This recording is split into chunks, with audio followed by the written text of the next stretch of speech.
Morning, welcome to YK news headlines కార్యక్రమానికి స్వాగతం. ఇక తెలంగాణలోని 116 మున్సిపాలిటీలు 7 మున్సిపల్ కార్పొరేషన్లకు బుధవారం జరిగిన సాధారణ ఎన్నికలు ప్రశాంతంగా జరిగాయి. మొత్తం 123 మున్సిపాలిటీలకు 73.10% పోలింగ్ నమోదు అయింది. కార్పొరేషన్లో 66.05%, మున్సిపాలిటీలో 75.88% పోలింగ్ నమోదైనట్లు ఎన్నికల సంఘం వెల్లడించింది. మున్సిపాలిటీలో అత్యధికంగా చౌటుప్పల్ 91.91% ఓట్లు పోలవగా, అత్యల్పంగా నందికొండలో 59.68% ఓట్లు పోలయ్యాయి. కార్పొరేషన్లో నల్గొండలో అత్యధికంగా 77.36%, నిజామాబాద్లో అత్యల్పంగా 59.12% పోలింగ్ జరిగింది. అయితే ఈ ఎన్నికల్లో అధికార కాంగ్రెస్ పార్టీ దాదాపు 70% మున్సిపల్ కార్పొరేషన్లను కైవసం చేసుకుంటుందని people's pulse exit poll survey తెలిపింది. మంచిర్యాల, రామగుండం, నల్గొండ, మహబూబ్ నగర్, కొత్తగూడెం మున్సిపల్ కార్పొరేషన్లో హస్తం పార్టీ విజయం సాధిస్తుందని అంచనా వేసింది. కరీంనగర్, నిజామాబాద్ మున్సిపల్ కార్పొరేషన్లో బీజేపీ పాగా వేస్తుందని, ఈ రెండు కార్పొరేషన్లో కమలం పార్టీ అతిపెద్ద పార్టీగా అవతరిస్తుందని తెలిపింది. తెలంగాణలోని 68 నుంచి 76 మున్సిపాలిటీలను హస్తం పార్టీ, 29 నుంచి 36 మున్సిపాలిటీలను బీఆర్ఎస్, 3 నుంచి 5 మున్సిపాలిటీలను బీజేపీ, 1 ఎంఐఎం గెలుచుకునే అవకాశం ఉందని జోస్యం చెప్పింది. 8 నుంచి 14 మున్సిపాలిటీలు నువ్వా నేనా అన్నట్లు కాంగ్రెస్ బీజేపీ మధ్య పోటీ ఉంటుందని పేర్కొంది. ఎసిక ఇదే ఎగ్జిట్ పోల్స్పై డిబేట్లో మనతో పాటు పాల్గొనడానికి రామ్మూర్తి పోలపల్లి గారు, బీఆర్ఎస్ అధికార ప్రతినిధి ఉన్నారు. రామ్మూర్తి అన్న, good morning. Good morning. Right sir. అన్న, ఇక ఎగ్జిట్ పోల్స్ కాంగ్రెస్ వైపు చూపిస్తున్నాయి. ప్రజల్లో బీఆర్ఎస్ పార్టీని పట్టణాల్లో దూరం పెట్టారని అనుకోవచ్చా? లేదండి, మీరు కొన్ని ఎగ్జిట్ పోల్స్ చెప్తున్నారు. వాస్తవం ఏంటంటే ప్రజల నాడి కంప్లీట్ గా బీఆర్ఎస్ వైపు ఉన్నదని అది క్లియర్ గా తెలిసిపోయింది. తిట్లతోని ఓట్లు పడవని ఈ రోజు నిన్న వాస్తవంగా ప్రజలు తీర్మానం చేసినట్టు, తీర్పిచ్చినట్టు. ఎందుకంటే అసెంబ్లీ ఎన్నికలు కానీ, అదే విధంగా ఎంపీ ఎన్నికలకు కానీ కొంత తిట్లు పనిచేసినాయి. కానీ స్థానిక ఎన్నికల వరకు వచ్చే వరకు రేవంత్ రెడ్డి తిట్లతోనే వాస్తవంగా చాలా మైనస్ అయిందని కూడా చెప్పుకోవచ్చు. ఎందుకంటే అధిష్టానం కూడా ఆలోచించుకోవాలి. ఇప్పుడు ఎక్కడికి పోయినా అక్కడ బూతులు వాటితోని వీటితోని వాస్తవంగా బూతులలో ఓట్లు పడవ అన్నది క్లియర్ గా తెలిసిపోయింది. ఇప్పుడు 7 కార్పొరేషన్లో 5 దాకా మేము గెలుస్తున్నాం కార్పొరేషన్లు. ఈ అదే విధంగా 116 మున్సిపాలిటీలో 56 నుంచి 61 వరకు గెలిచే అవకాశం ఉన్నదని నెల్సన్ సర్వే చెప్పింది. అదే విధంగా కాంగ్రెస్ 38కి పడిపోయింది. అదే విధంగా బీజేపీ మాత్రం 2 నుంచి 4 మాత్రమే మున్సిపాలిటీలో వస్తున్నది. కాబట్టి ఎందుకంటే ఇప్పుడు క్లియర్ తెలుసుకోవచ్చు. అందుకే 60% ఎబో మేము మున్సిపాలిటీలు అదే విధంగా కార్పొరేషన్ గెలుస్తున్నాం.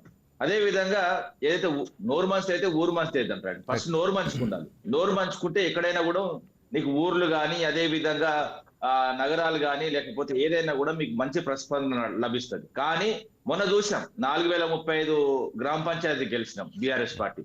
అదే విధంగా కాంగ్రెస్ పార్టీ వాళ్ళకి మాకైతే పెద్ద కూడా తేడా లేవు. 1500 నుంచి 2000 మాత్రమే తేడా ఉన్నది గ్రామ పంచాయతీ ఎన్నికల్లో. అప్పుడే తెలిసిపోవాలి. ఎందుకంటే గుర్తులేని ఎన్నికల్లో గుర్తు లేకుండా పోయిన ఈ పార్టీ వాళ్ళ విధానాల ద్వారా, వాళ్ళ వ్యవస్థ ద్వారా, వాళ్ళ తిట్ల పురాణాల ద్వారా ఇంకా ఓట్లు పడతాయని కూడా ఇక కరెక్ట్ కాదండి. అదే విధంగా పోలింగ్ కూడా బాగానే అయింది. 73% పోలింగ్ కావడం అంటే అంత చిన్న విషయం ఏం కాదు. అదే విధంగా చౌటుప్పల్లో మీరు చెప్పినట్టు 91.91, అదే విధంగా నందిగొండలో అత్యల్పంగా 59.68 అది జరిగింది. అదే విధంగా ఏ జిల్లాకు పోయినా ముఖ్యమంత్రి అయితే వాస్తవంగా సహనం కోల్పోయడం తెలుసుకోవచ్చు. అదేవిధంగా ఈ సహనం కోల్పోవడం వల్ల కాంగ్రెస్ పార్టీకి తీవ్ర నష్టమైంది అన్నది కూడా వాళ్ళు కూడా బేరే చేసుకుంటారు. ఎందుకంటే ఇంకెవరు వాస్తవంగా 13వ తారీఖు తెలిసిపోతుంది. అదే విధంగా 9.5 ఏళ్ళలో మేము ఏం చేసినాము, మేము ఏం చేయదలుచుకున్నాము, అదే విధంగా ఈ 2 సంవత్సరాలతో వీళ్ళు ఏం చేసిళ్ళు, ఈ 2 సంవత్సరాల తర్వాత మళ్ళా వచ్చేది మా ప్రభుత్వం కాబట్టి మేము ఏం చేస్తామని మేము ఓట్లు అడిగినాం. కానీ వీళ్ళు చేసింది ఏమీ లేదు. వాస్తవంగా చెప్పాలంటే 0. ఎందుకంటే 9.5 ఏళ్ళలో 1,21,294 కోట్లు ఖర్చు పెట్టినాం మేము ఈ మున్సిపాలిటీలకు. కానీ వీళ్ళు అయితే ముఖ్యమంత్రి చెప్తూ కాంగ్రెస్ పార్టీ 24 నెలల్లో 17,442 కోట్లు అంటే ప్రకటించినామని చెప్తున్నాడు. ప్రకటనలతో పని కాదు, ఎందుకంటే ఖర్చు పెట్టాలి. ఈ ప్రకటనలతో వరంగల్కు అండర్ డ్రైన్ కు 4,170 కోట్లు ఇచ్చినామని చెప్తున్నాడు. ఒక్క రూపాయి రాలేదండి. మీరు క్రాస్ చెక్ చేసుకోండి. వరంగల్లో అసలు వాస్తవంగా చెప్పి అండర్ డ్రైన్ స్టార్టే కాలేదు. అండర్ డ్రైన్ గురించి అసలు కేటాయింపులే కాలేదు. ఇలాంటి అబద్ధాలు చెప్పుకుంటా, ఎందుకంటే అది వరంగల్లో చెప్పాలి. అది పోయి నిజామాబాద్లో లేకపోతే ఇంకో బాధల్లో చెప్తాడు. కానీ వరంగల్లో చెప్పాడు. ఎందుకంటే వరంగల్ చెప్తే చెప్పులతో కొడతారు కదా అండి ఇలాంటి పరిస్థితులు. అదే విధంగా నిజామాబాద్ లో చెప్పే విషయాలు వరంగల్లో చెప్తాడు. ఇలాంటి సందర్భాలు ఎందుకంటే తప్పించుకోవడం, అబద్ధాలు ఆడడం, ఏ ప్లేస్ లో ఉంటే ఆ ప్లేస్ లోనే మాట్లాడాలి. ఇప్పుడు వరంగల్ విషయం వరంగల్లో మాట్లాడాలి, నిజామాబాద్ విషయం నిజామాబాద్ లో మాట్లాడాలి, ఆదిలాబాద్ విషయం ఆదిలాబాద్ లో మాట్లాడాలి. అక్కడ విషయం ఇక్కడ విషయం అక్కడ. ఎందుకంటే జనాలు పిచ్చోళ్ళు అనుకుంటారండి. ఇప్పుడు ఆన్లైన్ వ్యవస్థ మొత్తం ఎక్కడ ఏం జరిగిందో కూడా తెలుసుకుంటున్నారు. ఇప్పుడు ఇన్ని అబద్ధాలతోనే పేక మెడలాగా నిర్మించిన ఈ కోట ఖచ్చితంగా కూలిపోవడానికి సిద్ధంగా ఉన్నది. ప్రజలు ఇంకోసారి ఓటు వేయరు. నేను మరీ చెప్పాను, చేతి గుర్తుకు ఓటేస్తే చేయి నరుకునే చేస్తారు కాబట్టి చేయి గుర్తుకు ఓటేయరు. రైట్ సార్, ఇక మనతో పాటు కత్తి వెంకటస్వామి గారు కాంగ్రెస్ ఓబీసీ వైస్ చైర్మన్ ఉన్నారు. Sir good morning. మార్నింగ్ అండి. Good morning sir, exit polls మీకు అనుకూలంగా వచ్చాయి. ఇది నిజంగా ప్రభుత్వ పనితీరేనంటారా?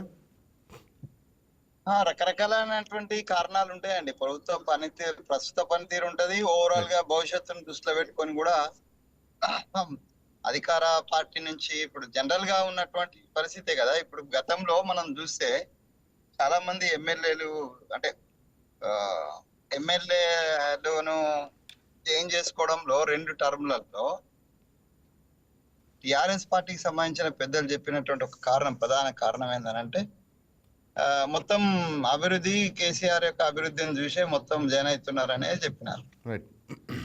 ఇప్పుడు అభివృద్ధి అనేటువంటిది జరుగుతున్న అంటే ప్రస్తుత తరుణంలో ప్రజెంట్ గవర్నమెంట్ ఉంది కాబట్టి అనేటువంటి కంక్లూజన్ చాలా సందర్భాల్లో ఇచ్చినటువంటి సందర్భాలు ఉంటాయి. అదే రకంగా స్థానిక ఎన్నికలంటే సాధారణంగానే సిట్టింగ్ గవర్నమెంట్ కు ఫేవర్ గా ఉంటుంది. అది గతంలో మనం టిఆర్ఎస్ గవర్నమెంట్ ఉన్నప్పుడు కూడా దాన్ని మనం చూసాం in person. Not only TRS government, నిన్న మనం జరిగినటువంటి మహారాష్ట్ర ఎన్నికలను కూడా మనం చూసినాం. మహారాష్ట్రలో కూడా గవర్నమెంట్ కు అనుకూలంగా ప్రజల యొక్క తీర్పు వచ్చినట్టు. ఎందుకంటే ఒక భవిష్యత్ యొక్క అభివృద్ధిని దృష్టిలో పెట్టుకొని. ఇంకా ఇంకోటి ఏం విషయం అంటే టోటల్లీ స్థానికంగా ఉన్నటువంటి సమస్యలు, స్థానికంగా ఉన్నటువంటి నాయకులు వీళ్ళ మీద ఎక్కువ ఆధారపడి ఉంటాయి. ఈ నగరపాలికలు కావచ్చు, లేకపోతే గ్రామ పంచాయతీలు కావచ్చు. సో ఓవరాల్ గా రాష్ట్ర సమస్యలు, రాష్ట్రం యొక్క లీడర్షిప్, అలా రాష్ట్రంలో ఉన్నటువంటి ముఖ్యమంత్రి లేకపోతే ప్రతిపక్ష నాయకుడు వీళ్ళ ప్రభావం కంటే ఎక్కువ స్థానికంగా ఉన్నటువంటి నేతలు, అభ్యర్థుల మీద కూడా ఎక్కువ ఆధారపడి ఉంటుంది. దాని కారణంగానే చాలా చోట్ల స్వతంత్రులు కూడా మనకు పోటీ ఇస్తారు. అదే రకంగా అన్ని పార్టీలకు సంబంధించిన వాళ్ళు పోటాపోటీ కనిపిస్తుంటది. దాన్ని బట్టి కొంత కంక్లూజన్స్ ఎవరికి వాళ్ళకు అంటే ప్రతిపక్షాల్లో ఉన్నటువంటి బీజేపీ కానీ అలా బీఆర్ఎస్ కానీ కొంత మేము లాగా స్థానికంగా ఇచ్చినాము అనేటువంటి పోటీ ఇస్తున్నారు కాబట్టి దాని వల్ల విశ్వాసం కూడా వస్తుంది. సరే, వాళ్ళ విశ్వాసాన్ని నేనేం కాంట్రడిక్ట్ చేయడం లేదు. ఎందుకంటే ఒక రోజు రిజల్ట్ ఉండగా తినబోయే ముందు రుచి గురించి మాట్లాడుకోవడం అనవసరము. సో నా ఉద్దేశంలో రేపటి వరకు వెయిట్ చేద్దాం. కానీ వీఆర్ కాన్ఫిడెంట్. సరే, సర్వేలు ప్రతిసారి కొందరికి సానుకూలంగా అటు ఇస్తాయి. సర్వేలను పూర్తిగా మనము తప్పుపట్టడానికి లేదు, పూర్తిగా వాటి మీదనే ఆధారపడడానికి లేదు. సో స్థానిక పరిస్థితులు, తర్వాత ప్రభుత్వం మీద ఆశ ఇవాళ కాకుండా రేపు వస్తుంది అనేటువంటిది ఇవాళ నడుస్తున్నటువంటి. తర్వాత ఇవాళ వరకు జరిగినటువంటి అంటే స్థానిక సంస్థలకు సంబంధించి పర్టికులర్ గా నగరాలకు, జిహెచ్ఎంసి కావచ్చు, రకరకాలైనటువంటి వాటికి సంబంధించినటువంటి మేము 2 నెలలు అయింది వచ్చి, 2 నెలల్లో మేము చేసినవి కూడా ముఖ్యమంత్రి గారు స్వయంగా ప్రకటించిన తర్వాత మనం ముట్టిగానే పట్టకాసి మీదేసినట్టు కాకుండా స్థానికంగా ఉన్నటువంటి నగరాల్లో కానీ నగరపాలికలలో కానీ ఏదైతే అభివృద్ధి లేకపోతే దానికి సంబంధించినటువంటి సంక్షేమానికి సంబంధించినటువంటి ప్రికాషన్స్ ఏం తీసుకున్నారు, రూపాయి లేకుండా అయితే ఎవరు పనిచేయలేరు కదా 2 సంవత్సరాల నుంచి. సో కాబట్టి ఆ పనిని కూడా మనం బేరీజ్ వేసుకోవాల్సి వస్తుంది. ఎనీహౌ ఏమంటే ఇలా నేను కూడా అంటే మున్సిపల్ ఎలక్షన్స్ లో పార్టీ ఇన్ఛార్జ్ గా నేను వెళ్ళి ఉన్నాను. అంటే ట్రెండ్ కనిపించింది ఏంటంటే కాంగ్రెస్ కు సానుకూలంగా కనిపించింది. సో అంటే వార్డుల విషయానికి వచ్చినప్పుడు వార్డులు కొన్ని గెలవచ్చు, వార్డులు గెలవకుండా ఉంటారని నేను అన్నాను. బీజేపీ కావచ్చు, ఇటు బీఆర్ఎస్ కావచ్చు. డెఫినెట్ గా మా తర్వాత స్థానంలో బీఆర్ఎస్ ఉంటుంది. ఎందుకంటే స్థానికంగా 10 ఏళ్ళు అధికారంలో ఉన్నటువంటి పార్టీకి స్థానిక నాయకత్వము పటిష్టత ఉంటది. సో ఆ స్థానిక నాయకత్వ పటిష్టత కారణంగానే ఇవాళ బీఆర్ఎస్ యొక్క ఎగ్జిస్టెన్స్. అదర్వైజ్ ఎగ్జిస్టెన్స్ ఓవరాల్ గా స్టేట్ లెవెల్ చూసుకుంటే ఎగ్జిస్టెన్స్ తక్కువనే ఉన్నది. సో ఇప్పుడున్నటువంటి పరిస్థితిలో అక్కడక్కడ కొన్ని అవి గెలిచినది వాళ్ళు కార్పొరేటర్స్ అట్లా గెలిచొచ్చు. కానీ ఓవరాల్ గా మున్సిపల్ చైర్మన్స్ కావచ్చు, లేకపోతే కార్పొరేషన్ చైర్మన్స్ కావచ్చు, 100% in favour of the Congress అనేది చాలా స్పష్టము. అది అంటే ఇప్పుడు నేను ఒక దగ్గర ఇన్ఛార్జ్ ఉన్నా అండి, అమరచింతకి ఇన్ఛార్జ్ ఉన్నాను. అక్కడ 10 వార్డులు ఉన్నాయి. 10 వార్డులలో ఒక 2-3 వార్డులలో గట్టి పోటీ బీజేపీ నుంచి ఉన్నది, 2-3 వార్డులలో గట్టి పోటీ బీఆర్ఎస్ నుంచి ఉన్నది.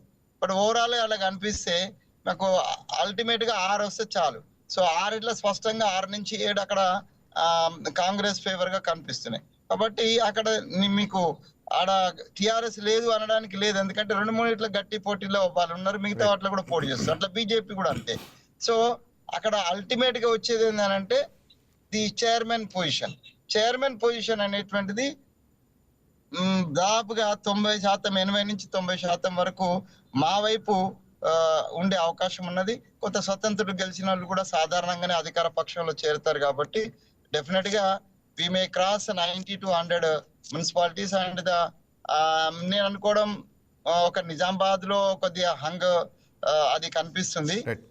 బట్ ఓవరాల్ గా ఏంటంటే నా 5 నుంచి 6 మున్సిపాలిటీలు అదే కార్పొరేషన్స్ లో మేము జెండా ఎగరేస్తాం వితౌట్ ఎనీ సపోర్ట్.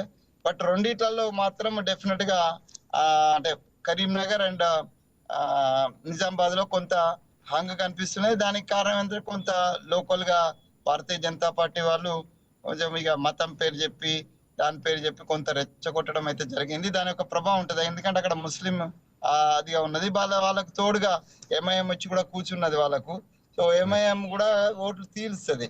అది బీఆర్ఎస్ కు పోయేటువంటి ముస్లిం ఓటు కావచ్చు, కాంగ్రెస్ కు వచ్చేటువంటి ముస్లిం ఓట్లను కాబట్టి తీల్చేటువంటి పాత్ర ఎంఐఎం. మాతోటి ఏదో ఫ్రెండ్లీగా ఉన్నట్టుగా మాట్లాడుతున్న ఎంఐఎం, ఎందుకంటే అధికారంలో మేము ఉన్నాం కాబట్టి. ఎంఐఎం పార్టీ ఎప్పుడైనా అంతే, అది బీఆర్ఎస్ కి సపోర్ట్ చేసినా కేవలం బీఆర్ఎస్ అధికారంలో ఉన్నది కాబట్టి, చంద్రశేఖరరావు గారు ఆశీస్సులు అవసరం కాబట్టి అప్పుడు బీఆర్ఎస్ కు ఓపెన్ గానే సపోర్ట్ చేసింది. ఇప్పుడు మాకు కూడా ఓపెన్ గా సపోర్ట్ చేస్తున్నారు, ఎందుకంటే మేము అధికారం ఉన్నాం. అధికారం లాలస్ తోటి వాళ్ళు చేస్తారు, కానీ స్ట్రాటజిక్ గా ఇండైరెక్ట్ గా వాళ్ళు పని చేస్తున్నది మాత్రం భారతీయ జనతా పార్టీకి ఇక్కడ కావచ్చు, దేశం అంతా కావచ్చు. అది మా మీద ఆరోపణలు చేస్తారు, కానీ వాస్తవానికి అయితే ఎంఐఎం కారణంగానే ఆడ నిజామాబాద్ లో కావచ్చు, లేకపోతే ఇది కరీంనగర్ లో కావచ్చు, కొంత హంగ్ వచ్చేటువంటి అవకాశం కనిపిస్తుంది. బట్ 5 మాత్రం without any agitation we are going to get the chairmanship. Remaining లో కూడా చూద్దాం రిజల్ట్ ఎట్లా ఉంటది, ప్రజలు ఎట్లా స్పందించిండ్రు అనేటువంటిది, కొంత ఇంటర్నల్ ఓట్ ఎట్లా పడింది అనేటువంటిది నేను వెయిట్ చూడాల్సినటువంటి అవసరం ఉంది. సరే, ఎవరి కాన్ఫిడెన్స్ వాళ్ళది. నేను రామూర్తి అన్న కొన్ని చెప్తున్నారు, వారి సంఖ్య చెప్తున్నారు, నేను సంఖ్య చెప్తలేను. బట్ నేనైతే మోర్ దెన్ 80%, 90% వరకు మేము మున్సిపాలిటీస్ లో కైవసం చేసుకుంటాం అనే విశ్వాసం మాకు ఉంది సార్. రైట్. రామూర్తన్న, అంతకుముందు మున్సిపల్ ఎన్నికలు కానీ లేకపోతే స్థానిక సంస్థల ఎన్నికల్లో కానీ కాంగ్రెస్ వర్సెస్ బీఆర్ఎస్ అనే పోటీ ఉండేది. కానీ ఇప్పుడు కరీంనగర్, నిజామాబాద్ కొన్ని చోట్ల కాంగ్రెస్ వర్సెస్ బీజేపీ స్థాయికి వెళ్ళిపోయింది. అంటే మీరు 3వ స్థానానికి పడిపోయినట్టు కనిపిస్తోంది. దీన్ని ఎలా చూస్తారు? అక్కడ ఉన్న యాంటీని మీరు 3వ స్థానం కాదండి. ఇప్పుడు అక్కడ కరీంనగర్ లో చూసుకుంటే ఒక ఎంపీ, కేంద్ర మంత్రి ఉన్నాడు. సరే, నిజామాబాద్ లో అక్కడ స్థానికంగా అరవింద్ ఉన్నాడు. సరే, వాళ్ళ ప్రభావం కొంత ఉంటది కదా అండి. మరి అక్కడ గెలిచిన వ్యక్తులు అయితే ఉన్నారు. ఇంకోటి ఏంటంటే కార్పొరేషన్ 7 కార్పొరేషన్ల విషయంలో కరీంనగర్ లో వాస్తవంగా బీజేపీ, బీఆర్ఎస్ ఉందండి. అక్కడ కాంగ్రెస్ లేదు, మీరు అవసరం తెలుసుకోండి. అదే విధంగా రామగుండంలో గెలుస్తున్నాం.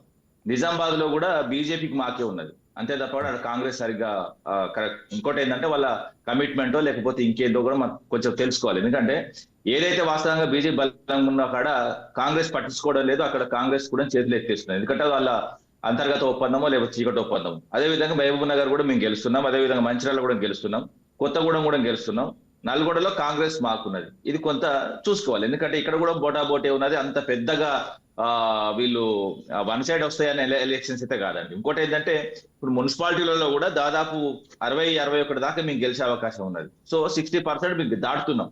ఇది ఏంటంటే మంచి సంకేతం మా పార్టీకి, ఎందుకంటే మంచి బూస్టింగ్ కూడా. ఆఫ్టర్ అయితే సర్పంచ్ ఎన్నికల తర్వాత మంచి రిజల్ట్. ఎందుకంటే ముఖ్యమంత్రి వాస్తవంగా నేను మళ్ళీ చెప్తున్నా, ఇప్పుడు కత్తి వెంకటస్వామి గారు ఉన్నారు కాబట్టి, సీనియర్ కాబట్టి తనకు చెప్పాలి. ఎందుకంటే ఈ బూతుల ద్వారా వాస్తవంగా ఓట్లు పడవు. ఇంకోటి ఏంటంటే తంతం, గుద్దుతాం, పండబెట్టి తొక్కుతాం అంటే ప్రజలే వాస్తవంగా వాళ్ళ ఓటు హక్కుతోని పండబెట్టి తొక్కుతారు, గుద్దుతారు, అదే విధంగా పేగులు మెడలేస్తారు. ఇంకోటి ఏంటంటే ముఖ్యమంత్రి అదే గత ముఖ్యమంత్రిని పట్టుకొని ఈ ముఖ్యమంత్రి మాటలు తీవ్ర స్థాయిలోకి వెళ్ళిపోయినాయండి. అసలు ఎందుకు వ్యక్తిగతంగా మాట్లాడుతున్నాడో, ఎవర్రా జాతిపిత అంటారు, రారా పోరా కొడుతున్నాడు కాబట్టి ఆ జాతిపిత ఏందన్నా గుర్తు చేశారు. నేనేమంటున్నా, తెలంగాణకు పూర్వము ఆయనకు కూడా వాస్తవంగా ఆయన సొంత గ్రామంలో కొండారెడ్డిపల్లిలో 60 ఎకరాలు ఉంటుందండి. వాస్తవంగా 3,000 రూపాయలకు ఒక ఎకరం ఉండేయండి. తెలంగాణ ఏర్పడిన తర్వాత గౌరవ కేసీఆర్ ఆధ్వర్యంలో అది 3 కోట్లే. సో ఆయనకు, ఆయన కుటుంబానికి, అదే విధంగా ఆయన జాతికి కూడా జాతిపిత అండి. ఎందుకంటే 3,000 ఉన్నదాన్ని 3 కోట్లు తీసుకొచ్చినప్పుడు కొంచెమన్నా విశ్వాసం ఉండాలి కదండి. తెలంగాణ కూడా యావత్తు అన్ని కులాలు, అన్ని మతాలకు సమానంగా చూస్తున్నాడు. ఏ రోజు కానీ ఒక జాతి గురించి కానీ, ఒక కులం గురించి కానీ ఎవరు కూడా మాట్లాడదు. ఎందుకంటే ఒక ముఖ్యమంత్రి స్థాయిలో ఉండి ఒక జాతికి ముఖ్యమంత్రి కాదండి ఆయనే. ఇప్పుడు ఇలాంటి మాటల వల్ల పార్టీ డ్యామేజ్ అవుతుంది తప్ప, పార్టీ డ్యామేజ్ అయింది ఆల్రెడీ. ఇప్పుడు ఏదో మున్సిపాలిటీ ఎన్నికల వేళ ఏదైతే రేవంత్ రెడ్డి మాట్లాడు వాస్తవంగా మాటలతోని చాలా మైనస్ అయింది. వీళ్ళు ఏదో వాపును చూసి బల్బ్ అనుకొని ఆయన మాటలు చూసి ఏదో చాతుబ్బిచ్చి తిరుగుతే కాదండి. కాంగ్రెస్ కూడా అంతర్మతనం చేసుకోవాలి. ఈ తిట్ల వల్ల, ఈ బూతుల వల్ల, ఈ విపరీతమైన వాస్తవం ప్రవర్తన వల్ల, ఈ సైకో మెంటాలిటీ వల్ల ఓట్లు పడవండి. మళ్ళా కూడా నేను చెప్తున్నా, మేము ప్రజలకు ఏం చేస్తాము, మేము ప్రజలకు ఏం చేయగలుగుతాము అది చెప్పాలి తప్ప, ఇప్పుడు ఇతర నాయకులను తిట్టుకుంటా, ఇతర నాయకుల మీద, ఇతర పార్టీల మీద దుమ్మెచ్చి పోసుకుంటే ఎన్ని రోజులండి? ప్రజలు చూస్తారు కదా, ఎంతో కొంత రోజులు చూస్తారు. ఊకే అదే అంటే ఏంటిదండి? పాడిందే పాట ఇంకేదో ఉంటుంది అని అనను. ఎందుకంటే మళ్ళీ నాకు వాస్తవంగా అలాంటి మాటలు నేను మాట్లాడను. ఎందుకంటే ఖైదీ నంబర్ వాస్తవంగా చెప్పాలంటే 1779 పాలన అండి. మళ్ళీ కూడా చెప్తున్నా, ఎందుకంటే 1779 పాలన. ఇది మళ్ళీ కూడా మీరు ఈ స్క్రాచ్ చెక్ చేసుకోండి. ఈ పాలనలో ఎలక్షన్లు ఎలా జరుగుతున్నాయి అన్నది కూడా చూసుకోవచ్చు. ఎందుకంటే మొన్న ఉప ఎన్నికలు కూడా ఎంత తీవ్రమైన రిగ్గింగ్ జరిగిందో కూడా తెలుసుకోవచ్చు. ఇక జగ్గారెడ్డి బూతులకైతే నిన్న అదుపు లేదు. అదే విధంగా ఒళ్ళు బలిసిందా, సీఏని పట్టుకుని ఏ విధంగా మాట్లాడన్నది ఎన్నికల వేళ వాస్తవంగా ఆఖరికి ఈసీ కూడా సీరియస్ అవడం జరిగింది. అదే విధంగా రాష్ట్ర వ్యాప్తంగా చాలా ఘోరమైన అరవింద్ అన్నాడు ఒళ్ళు బలిసిందా. అదే ఇద్దరిని అంటున్నా, రెండు పార్టీలు అంటున్నా. అదే ప్రలోభాలకు, అదే విధంగా నల్గొండలో కాంగ్రెస్ దొంగ ఓట్లు వేయడానికి, అదే విధంగా కరీంనగర్లో దొంగ ఓట్లు నిలదీసిన ఇతర మా పార్టీకి సంబంధించిన వాళ్ళు కానీ, బీజేపీ సంబంధించిన వాళ్ళు కానీ, కాంగ్రెస్ కండువాతో పోలింగ్ కేంద్రంలోకి వచ్చింది కూడా చూసాం. అదే విధంగా కామారెడ్డిలో కొట్టాడ జరిగిన 4 గాయాలైంది కూడా చూసాం. మంచిర్యాలలో దర్జాగా కాంగ్రెస్ నాయకులు నగదు పంపిణీ చూసాం. ఇవన్నీ వీడియో ఫుటేజ్ బయటకు వచ్చినాయి. ఇలా ఓటర్లను ఆఖరికి ఒక దగ్గర బంగారం ఇస్తా, బంగారు నాణాలను ఒక అభ్యర్థి, ఇంకో దగ్గర వెండి నాణాలు ఇస్తాను ఇంకో అభ్యర్థి, ఇలాగా ప్రజలను మొత్తం మోసపూర్చిది కూడా చూసాం ఎన్నికల్లో. సరే, ఏ పార్టీకి సంబంధించిన వాళ్ళు ఏందన్న తర్వాత ముచ్చట, కానీ డబ్బులు పంచడం అన్నది వాస్తవంగా చాలా ఘోరమైన విషయం. ఎందుకంటే ఓటర్లో ఫస్ట్ నేనేమంటున్నా, ఓటర్లో చైతన్యం రావాలి. ఇప్పుడు రాజకీయ నాయకులు పంచుతారు, అవసరమైతే 2 రూపాయలు పంచినా, 10 రూపాయలు పంచినా, లేకపోతే 100 పంచితే 200 దోచుకుంటారు. ప్రజలు ఇప్పటికైనా మేలుకోవాలి. ఎందుకంటే పైసలు తీసుకోవడం బంద్ చేస్తే వాస్తవంగా ప్రజాస్వామ్యం బతుకుతుంది. ఎందుకంటే మంచి నాయకులు ముందుకు వస్తారు. నేను ప్రజలకు కూడా చెప్తున్నా, ఎందుకంటే ఓట్లప్పుడు డబ్బులు ఇచ్చే నాయకుడు కావాలి, ఓట్ల తెల్లారి మంచి పనులు చేసేవాడు కావాలి. నేను అప్పుడు చెప్పా, ఇప్పుడు చెప్పా, లేదండి వెంకటస్వామి గారిని అప్పుడు చెప్పా, లేదండి వెంకటస్వామి క్రాస్ చెక్ చేసుకోండి. నేను అప్పుడు చెప్పా, ఇప్పుడు చెప్పా. మీరు చెప్పారో చెప్పలేదో నాకు తెలియదు, కానీ నేనైతే ఎప్పటికీ చెప్తున్నా, ప్రజలకు చెప్తున్నా. ఎందుకంటే ప్రజలు నువ్వు ఎలాగుంటావో నేను అలాగే ఉంటావు. భజన బ్యాచ్ నువ్వు కాదు, నేను కాదు. ఎందుకంటే భజన బ్యాచ్ ద్వారా ఆ పార్టీలకు నష్టం తప్ప ఎవరికి కూడా లాభం జరగదండి. ఎందుకంటే మనం ఏదైనా ఫేర్గా ఉండాలి, ఫేర్గా ఉన్న విషయాలు పార్టీకి చెప్పాలి. పార్టీలో ఇప్పుడు మీరు బూతులు తిట్టదని మీరు చెప్పాలి, నా దగ్గర ఏమన్నా అంశాలు ఉంటే నేను కూడా పార్టీకి చెప్పుకుంటా. ఎందుకంటే మనం ఎంత నిజాలు చెప్తే మన పార్టీకి అంత లాభం జరుగుతుంది తప్ప, మనం నిజాలు చెప్పకపోతే మన గొంతు వరకు పెట్టుకుంటే మన పార్టీకి నష్టం జరుగుతుంది, అదే విధంగా మనకు కూడా నష్టం జరుగుతుంది. నేనేమంటున్నా, క్లియర్ గా చెప్తున్నా, ఈ పాలనలో ఏ విధంగా జరిగింది, ఎన్నికల విధానం కానీ, వాస్తవంగా ఎన్నికలు జరిగే విధానం కానీ, మొత్తం ఎన్నికలు ముందుకు పోయిన విధానం కానీ వాస్తవంగా పలు అనుమానాలు ఉన్నాయి. ఇంకోటి ఏంటంటే నిన్న బ్యాలెట్ బ్యాగ్స్ ఎత్తుకపోతుంటే దొరకబట్టిల్లండి. బ్యాలెట్ బాక్స్ ఎత్తుకపోతున్నారు కాంగ్రెస్ నాయకులు. ఇలాంటి పరిస్థితులు ఏంటంటే పాత రోజులు, గతం రోజులు అంటే ఇందిరమ్మ రాజ్యంలో, ఎడ్డి రాజ్యంలో వాస్తవంగా ఏం జరిగిందో గదే జరుగుతుందండి. ఇప్పుడు మన అమ్మలు, మన తాతలు ఓటేసానికి పోయినప్పుడు ఏ విధంగా జరిగేది ఆ విధంగా పోయే వరకు ఓటే ఉండకపోయేది. ఎవరు పడితే వాళ్ళు రిగ్గింగ్ వాస్తవంగా ఫాదర్ ఆఫ్ రిగ్గింగ్ అంటే కాంగ్రెస్ చెప్పుకోవచ్చు. అప్పుడు ఎడ్డి కాలంలో నడిచిందంటే ఇప్పుడు నడవదు. అయినా కూడా ఇప్పుడు నడిపిస్తున్నారు. కొన్ని ప్రాంతాల్లో వాస్తవంగా ప్రజలు మేల్కోవాలి. ఎందుకంటే అమెరికాలో, ఆస్ట్రేలియాలో వాళ్ళ ఓట్లు కూడా తీసుకొచ్చి ఆధార్ కార్డులు చేసుకొని ఓట్లు వేసుకునే పరిస్థితి కూడా తీసుకొచ్చారంటే ఎంత దౌర్భాగ్యం అని కూడా తెలుసుకోవచ్చు. రెడ్ హ్యాండ్ గా దొరకబెట్టిల్లు కదా ఆ వీడియోలు, అవన్నీ బయటకు వచ్చినాయి. ఇలాంటి పరిస్థితులు వద్దు. ఎందుకంటే ఒక ఎన్నికల విధానం అనో ప్రజాస్వామ్యాన్ని కాపాడే విధానం, ఆ ప్రజాస్వామ్యాన్ని కాపాడుకుంటేనే ప్రజలు మంచుకుంటారు, అదే విధంగా పరిపాలన మంచుకుంటది. ఈ పరిపాలన మీద ప్రజలకు విసిగెత్తిళ్ళు, ఈ పరిపాలన వద్దు అనుకుంటున్నారు. ఇంకోసారి ఈ ప్రభుత్వం రాదు. ఓటీపీ ప్రభుత్వం కాంగ్రెస్ అన్నది వాస్తవంగా ఇది కూడా రేవంత్ రెడ్డి చేయబట్టే. రేవంత్ రెడ్డి ప్రవర్తన వల్ల ఓటీపీ ప్రభుత్వం మారేది. వన్ టైం పాస్వర్డ్ ఇక మళ్ళీ రాదు. మళ్ళీ రాదన్న విషయం తెలుసుకొని ఈ మంత్రివర్గంలో ఉన్న మంత్రులు, అదే విధంగా ఎమ్మెల్యేలు, అదే విధంగా ముఖ్యమంత్రి ఏది చెప్తే అది. ఇప్పుడు ఎప్పుడైనా కూడా ఎవరు ఎట్లుండాలంటే పీజీఆర్ లాగా బతుకుంటా నేను చాలా సార్లు. ఎందుకంటే పీజీఆర్ ఏ విధంగా ఉండేదంటే వైఎస్ రాజశేఖర రెడ్డి అసెంబ్లీకి వచ్చే రోజు ఏదైతే ఇతను ఉంటే వైఎస్ రాజశేఖర రెడ్డి ఆబ్సెంట్ అయ్యి, ఒకవేళ పీజీఆర్ అసెంబ్లీలో ఉన్నాడంటే వైఎస్ రాజశేఖర అటకెళ్ళి అటేవి అలాంటి పరిస్థితులు. ఎందుకంటే ప్రశ్నించే తత్వాన్ని పెంచుకోవాలి. పార్టీలో ఎవరైనా ముఖ్యమంత్రి స్థాయిలో ఉన్నా ఏ స్థాయిలో ఉన్నా తప్పు చేస్తే ఖండించే విధానం రావాలి. కానీ ఇక్కడ రాలేదు. ఏమంటే అంతర్గత స్వేచ్ఛ అంటారు. అంతర్గత స్వేచ్ఛ ఎక్కడదండి? అంతర్గత స్వేచ్ఛ లేదు. భయానికి భయోభ్రాంతులకు గురవుతున్నారు. ఎందుకంటే ఆయన ఏమన్నంటే ఆయన వాళ్ళ అన్నదమ్ములు వచ్చి రాత్రి తొక్కుతారన్న విధానంగా వెళ్ళిపోయింది. లగచరులో ఏ విధంగా జరిగింది, పోలపల్లి ఏ విధంగా జరిగింది, అదే విధంగా ఎందుకంటే మొన్న హైదరాబాద్ రోడ్ల మీద ఆశా వర్కర్ని ఎట్లా కొట్టిల్లు, విద్యార్థులను గ్రంథాలయంలో ఉంటే గల్లబట్టి కొట్టిన విధానం కూడా చూసాం. ఇవన్నీ ఉన్నాయి కాబట్టి వాళ్ళు భయభ్రాంతులకు గురవుతున్నారు. భయం భ్రాంతులను పక్కకు పెట్టి ప్రశ్నించే తత్వాన్ని పెంచుకొని అయితే ముఖ్యమంత్రి చేసే పనుల ద్వారా, ముఖ్యమంత్రి చేసే అన్నదమ్ముల పనుల ద్వారా, అదే విధంగా మంత్రివర్గంలో కొందరు చేసే వ్యక్తుల ద్వారా మొత్తం కాంగ్రెస్ పార్టీ ఇంకోసారి రాదు అన్న విషయం తెలిసిపోయింది. సచివాలయం కూడా కమిషన్ల దుకాణం చేసినా నేనం లేదు. వాళ్ళ పార్టీలో అంటారు కంతల గన్నులు పెట్టుకొని భయపెట్టించుకుంటున్నారు. రోడ్ల మీద మానభంగాలు, హత్యలు జరుగుతున్నాయి. ఇలాంటి పరిస్థితుల్లో రాష్ట్రం సుభిక్షంగా ఉండాలంటే ప్రజలు ఆలోచించేది ఏంటంటే గత 9 నెలల్లో కేసీఆర్ ఉన్నప్పుడే బాగుండే అన్నది వాళ్ళు కూడా తెలుసుకున్నారు. ఎందుకంటే వాళ్ళు హోమ్ పేజీలో కూడా పెట్టుకున్న అంశాలు కూడా చూసుకుంటే ఏ పాలన కావాలంటే మా పాలన కావాలని కోరుకుంటున్నారు. ఇప్పుడు మొన్న స్థానిక ఎన్నికల్లో, సర్పంచ్ ఎన్నికల్లో మాకు మెజారిటీగా సీట్లు ఇచ్చిన, అదే విధంగా ఈ రోజు మున్సిపాలిటీలో మాకు ఓటేసిన ప్రతి ఒక్క ఓటర్కు, కష్టపడ్డ బీఆర్ఎస్ కార్యకర్తకు పేరున పాదాభివందనం చేస్తున్నాం. రైట్ వెంకటస్వామి గారు, ఎప్పుడు లేనంతగా ఎన్నికల్లో 73% పైగా ఓటింగ్ జరిగింది. చాలా చోట్ల హాస్పిటల్ నుంచి స్ట్రక్చర్ పైన వచ్చి కూడా ఓట్లు వేశారు. సో ఈ ఓటింగ్కి ప్రభుత్వ పథకాల కారణమా లేకపోతే ప్రభుత్వ వ్యతిరేకత కారణమా? అవేర్నెస్ వచ్చింది ఓటర్స్ లో. రైట్. జనరల్ గానే ఇది నగరాలకు సంబంధించినటువంటి ఎలక్షన్ కాబట్టి కొంచెం ఎడ్యుకేటెడ్, జనరల్ గా వీళ్ళంతా నిర్లిప్తంగా ఉంటారు. రైట్. ఇది నగర ఓటర్స్, తర్వాత ఎడ్యుకేటెడ్ ఓటర్స్ నిర్లిప్తంగా ఉంటారు. కానీ ఈసారి కారణాలు ఏవైనా, వివిధ కారణాల కారణంగా కొంత పోలింగ్ పెరిగింది. సంతోషం. ఈ ప్రధాన కారణంగానే పెరిగింది అని చెప్పలేము. రకరకాల కారణాల చేత అటు ఎలక్షన్ కమిషన్ యొక్క ప్రయత్నమో లేకపోతే పార్టీ నేను చూశాను.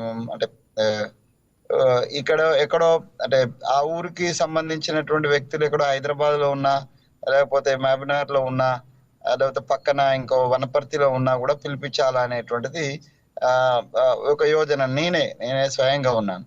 సో వాళ్ళందరికీ కూడా ఇన్ఫార్మ్ చేయడము, ఒక నెట్వర్క్, అంటే అన్ని పార్టీలకు సంబంధించి మైక్రో లెవెల్లో వర్క్ జరిగింది. అది బీజేపీ కావచ్చు, కాంగ్రెస్ కావచ్చు, బీఆర్ఎస్ కావచ్చు. మైక్రో లెవెల్లో వర్క్ జరగడం వల్ల ఓటింగ్ పర్సెంటేజ్ పెరిగింది అనేది చాలా స్పష్టం. సో జనరల్ గా అవేర్నెస్ కూడా వచ్చింది.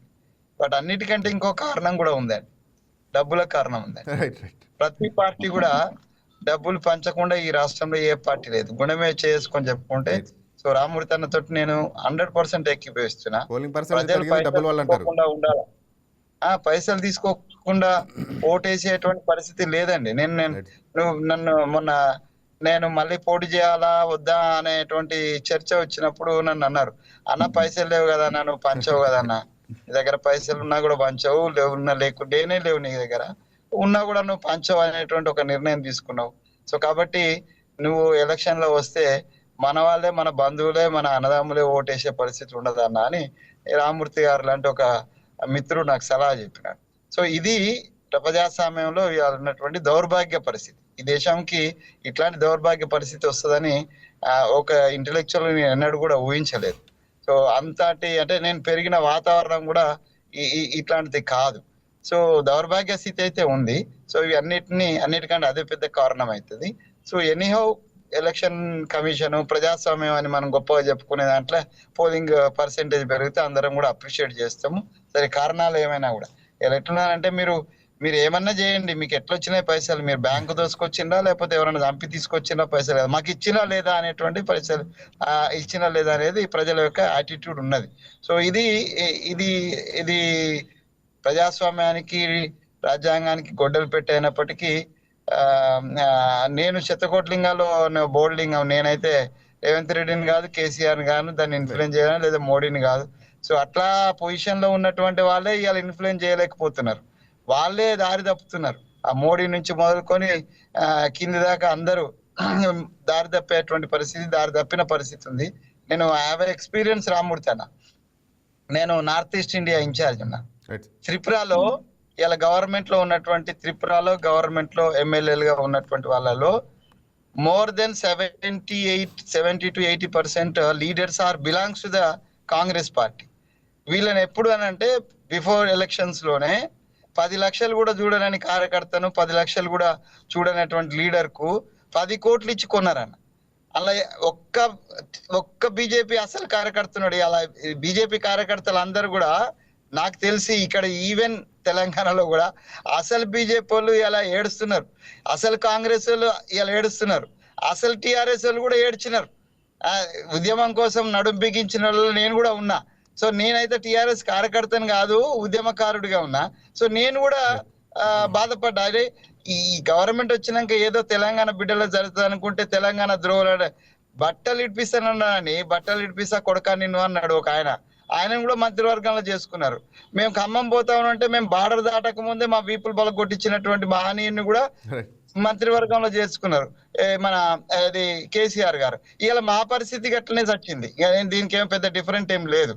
సో 10 ఏళ్ళు కష్టపడ్డ కార్యకర్తలు, కొట్లాడిన కార్యకర్తల కంటే ఎక్కువ వలసవాదులకే ఏ పార్టీ అనేది, బీజేపీ కావచ్చు, కాంగ్రెస్ కావచ్చు, లేదా బీఆర్ఎస్ కావచ్చు, ఇట్లాంటి దౌర్భాగ్య పరిస్థితి అయితే వచ్చింది. దానికి చింతించాల్సిందే. అయితే ఓవరాల్ గా నేను ఇంతకుముందు కూడా నేను అమృతన ఇన్ పర్సన్ ఉన్నప్పుడు కూడా నేను చెప్పిన, ఎక్కడ కూడా భాషకు సంబంధించి ముఖ్యమంత్రిగా ఉన్న రేవంత్ రెడ్డి కానీ, మోడీ కానీ, లేకపోతే కేసీఆర్ ఎవరికి ఎగ్జంప్షన్ లేదు. వారితో పాటు అంటే నేను ఒకటే మాట చెప్తున్నా, ఎవరైతే లీడర్షిప్ లో ఉన్నారో వాళ్ళు వేసే లైన్ లో మిగతా పార్టీ అంతా ఉంటది. సో ఆ లైన్ వేయడంలో అటు కేసీఆర్ గారు ఫెయిల్ అయినారు, ఇటు మా రేవంత్ రెడ్డి గారు కూడా ఫెయిల్ అయినట్టే లెక్క. ఎందుకనంటే ఉట్టి తిట్టుకుంటే ఏమొస్తుంది, మన ఇజ్జతే పోతుంది. తెలంగాణలో బూతులు మాట్లాడతారనేటువంటి అపవాదం మనకు వచ్చేటువంటి పరిస్థితి ఉంది. అది ప్రతిపక్షమైన, ప్రజాపక్షమైన, అది మన అధికార పక్షమైన, అటు భారతీయ జనతా పార్టీ అయినా. సో నిన్న పోలింగ్ బూత్ లో వెళ్ళి పోలింగ్ అధికారిని పట్టుకొని ఏం సంగతి ఒళ్ళు బలిసిందా అని అడుగుతున్నాడు ఎవరు, మన అరవింద్. సో ఇది బహిరంగంగా కనిపిస్తుంటే అసలు ఏ సిస్టమ్ కూడా, అది జగ్గారెడ్డి కావచ్చు, అరవింద్ కావచ్చు, లేకపోతే గంగుల కమరాకర్ కావచ్చు, ఎవరి మీద యాక్షన్ తీసుకునేటువంటి సిస్టము లేకపోవడం అనేటువంటిది చాలా శోచనీయం.